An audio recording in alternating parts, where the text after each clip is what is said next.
पहलवानों का आंदोलन था एक ड्रामा।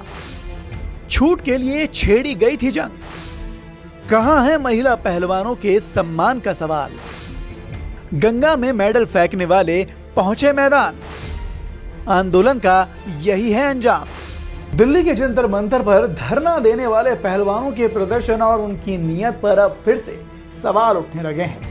जिस तरह इंसाफ की गुहार लगाने के नाम पर विनेश फोगाट, बजरंग पुनिया और साक्षी मलिक ने भारतीय कुश्ती महासंघ के पूर्व अध्यक्ष ब्रिजभूषण के खिलाफ देश की सत्ता से भिड़ जाने का दम दिखाया था, महिलाओं की सम्मान के नाम पर जो चिंगारी भड़काई थी उसे अब ढोंग बताया जा रहा है।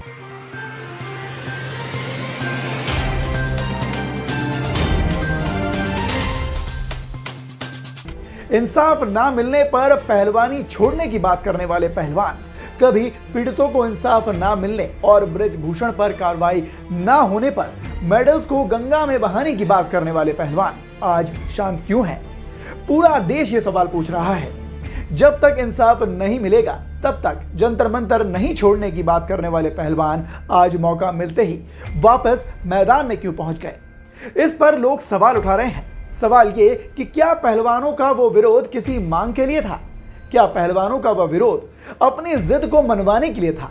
दरअसल ब्रिजभूषण के खिलाफ अपनी आगे की रणनीति बताते हुए पहलवानों ने कहा कि ब्रिजभूषण शरण सिंह के खिलाफ लड़ाई अब सड़कों पर नहीं बल्कि अदालत में लड़ी जाएगी। वहीं पहलवानों ने एक दिन पहले ही यह दावा किया था कि वो अपना आंदोलन फिर से शुरू करने जा रहे हैं और सड़कों पर उतरने जा रहे हैं। वहीं अब एशियाई खेलों के ट्रायल्स में पहलवानों को छूट मिलने पर सवाल उठने लगे। साथ ही पहलवानों के विरोध का सामना कर रहे आंदोलनकारी पहलवानों ने शनिवार को आईओए के पैनल से इस तरह की छूट की मांग करने से इनकार किया है और कहा है कि अगर यह साबित हो गया तो वो कुश्ती छोड़ देंगे। लंदन ओलंपिक ब्रोंज पदक विजेता और भारतीय जनता पार्टी के नेता योगेश्वर दत्त ने शुक्रवार को तदर्थ पैनल के फैसले पर सवाल उठाए थे और कहा था कि क्या ये पहलवान इस तरह की छूट हासिल करने के लिए ही विरोध कर रहे थे।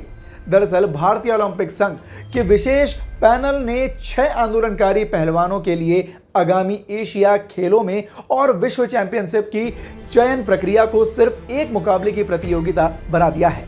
इन्हें दोनों प्रतिष्ठित प्रतियोगिताओं की भारतीय टीम में जगह बनाने के लिए सिर्फ ट्रायल के विजेताओं को हराने की जरूरत होगी। इनमें 6 पहलवान विनेश फोगाट, बजरंग पुनिया, साक्षी मलिक, संगीता फोगाट और साथ ही सत्यव्रत कादियान और जितेंद्र को न सिर्फ शुरुआती ट्रायल में हिस्सा लेने की छूट मिली है बल्कि उन्हें वादा किया गया है कि वो 5 से 15 अगस्त के बीच ट्रायल्स के विजेताओं से भिड़ेंगे और ये वही खिलाड़ी हैं जो ब्रिजभूषण के खिलाफ प्रदर्शन में उतरे थे। इस फैसले के बाद योगेश्वर दत्त ने जूनियर पहलवानों और उनके कोच और उनके अभिभावकों से ये अन्याय के खिलाफ आवाज उठाने की गुहार लगाई है। बता दें, काफी वक्त से कहा जा रहा था कि पहलवानों का यह विरोध ब्रिजभूषण को बदनाम करने की साजिश है। खुद ब्रिजभूषण भी कई बार ये कह चुके थे कि पहलवानों की साजिश है। साक्षी मलिक, विनेश फोगाट और बजरंग पुनिया जैसे पहलवान जिनकी उम्र ज्यादा हो गई है, जो बिना किसी कंपटीशन के हर बार कुश्ती के मैदान में उतरते थे, लेकिन इसका विरोध जब ब्रिजभूषण ने किया और कहा कि हर बार इन्हें ही क्यों मौका मिले, ऐसा करना नई पीढ़ी के पहलवानों के साथ धोखा नहीं होगा।